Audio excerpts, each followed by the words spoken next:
Agora vamos girar a informação. Vamos com Alex Carvalho sobre o caso Celso Adão. Aquele caso do corpo que foi encontrado na geladeira, lembra? E a polícia concluiu aí a perícia e revelou aí a causa da morte, né? Vamos acompanhar na fala do Alex Carvalho, que esteve ao lado também do diretor do Instituto Médico Legal, Vitor Barros, além da perita odontolegal, Suzana Maciel. Põe na tela e na sintonia aqui do Jornal da Xodó.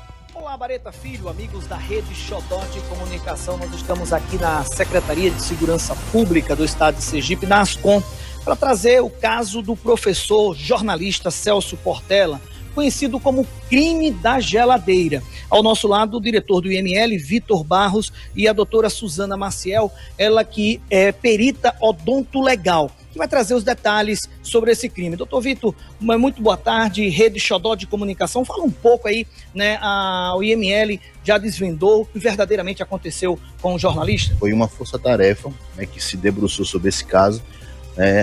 No primeiro momento a gente conseguiu, né, fechar a identificação através da antropologia forense, como de fato tratasse do senhor Celso Portela, e ficou para esse segundo momento as respostas em relação à causa da morte, dinâmica da morte, né, e cronologia da morte, né? Então, após todas as análises feitas e após a chegada dos resultados, nós pudemos concluir que o senhor Celso ele faleceu de fato através de uma queda, né? Vale ressaltar que o senhor Celso era uma pessoa com mobilidade reduzida, então a nossa hipótese principal da polícia. Essa queda gerou um traumatismo craniano que, pela característica dessa lesão, ela não gera o óbito no momento da queda. Então ele teve o que a gente chama de intervalo lúcido do hematoma subdural, e após essa queda ele foi capaz sim de se levantar, permanecer lúcido aí por 30, 40 minutos, e então adveio a morte. Então podemos constatar que não houve o homicídio.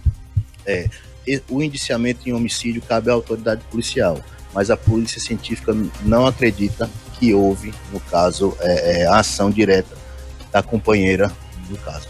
Eu volto já com o senhor. Ao nosso lado a Suzana Maciel, que é perita odontolegal, né? O papel da senhora para desvendar e trazer, né, a parte técnica desse crime, podemos dizer, o crime da geladeira.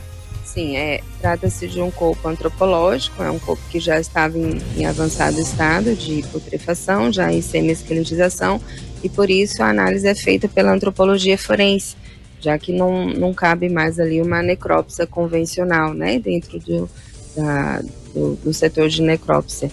Então a gente fez a análise desse corpo, desde o momento em que ele chegou, claro que com a contribuição aí da perícia de local, com essas informações.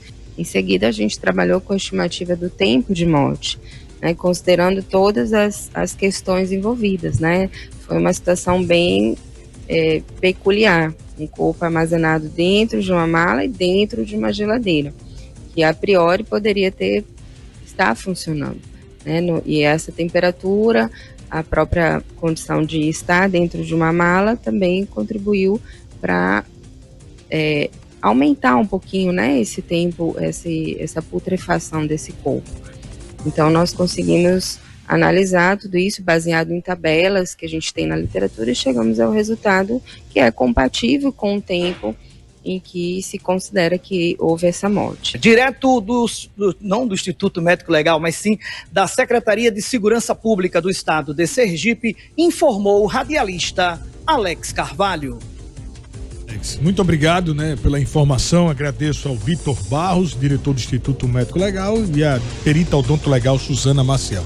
Realmente um caso, né, emblemático, né, que realmente marcou o país pelas circunstâncias, né, e pelo caso, né. Olha, hoje acompanhando algumas falas, né, principalmente do nosso amigo Lucas Rosário, né, e as informações trazidas aí, porque aguardavam a conclusão dessas perícias, né, para poder dar seguimento à ação policial, à responsabilidade jurídica pelo caso que aconteceu. De antemão percebe-se que ela não teria tirado realmente a vida do Celso Adão. Agora, normal ela não é, né? Conduta de uma pessoa normal, decente, não.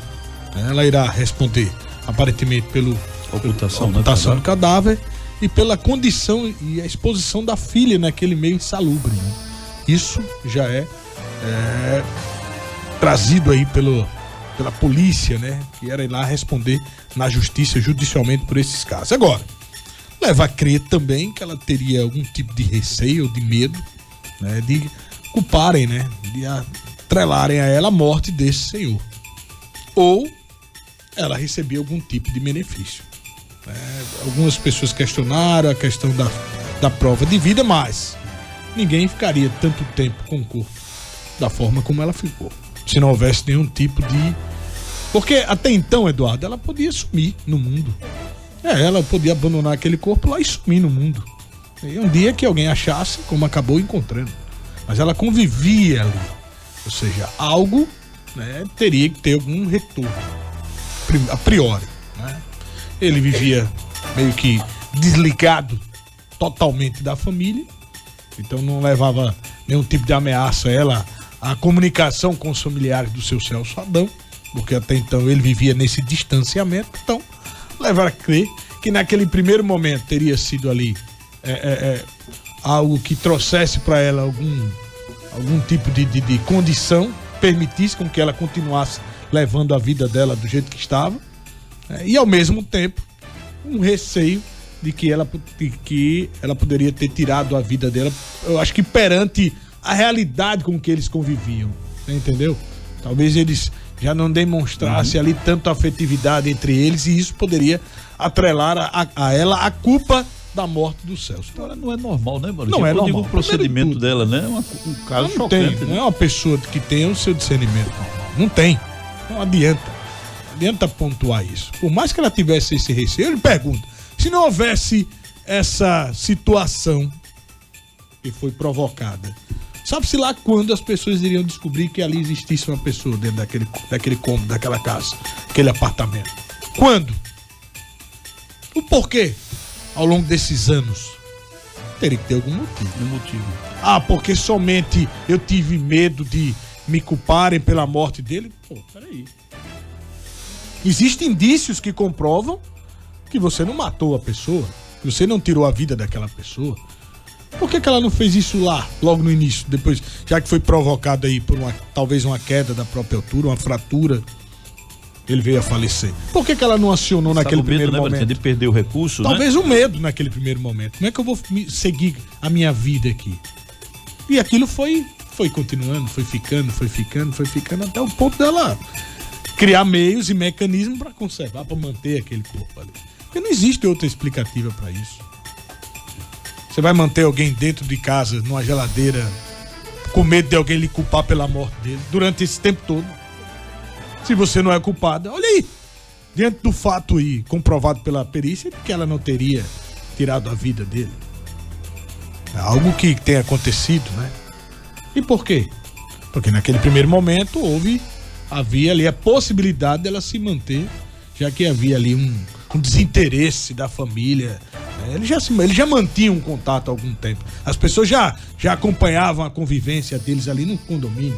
Porque não é normal, né? Não é normal, pô. Então tá aí a polícia trazendo à tona, né, a causa da morte, realmente, né, o que teria acontecido com o seu Celso Adão, e concluindo aí a perícia de que ele teria sofrido uma fratura, algo que tenha sido traumático, né, provocado. Seria a queda da uma própria queda, altura, né? isso, né? Seria uma queda. Não, nada, né, que viria trazer a ela a culpabilidade, mas ela irá responder judicialmente a priori por essas duas situações aí, tanto a filha convivendo naquele meio insalubre, naquela situação, com relação à ocultação de cadáver. Será que ela seria tão ingênua em entender de que ela escondendo o corpo, ela também não seria responsabilizada por isso?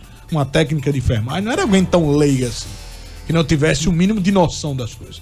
É porque naquele primeiro momento houve benefício. Não o benefício da morte, foi a surpresa à morte. Mas depois refletiu que poderia dar continuidade, convivendo ali, pelo menos até quando. Sabe-se lá até quando ela ia conviver assim. Olha, 13 horas e 23 minutos, tá aí esse caso Celso Adão, que repercutiu nacionalmente. Como você disse, cada cabeça do ser humano é um mundo, viu? Você conviver com alguém dentro de uma geladeira. 7 anos, né? 7 anos, dentro de um apartamento, dentro de casa, hein? Não é brincadeira não, viu?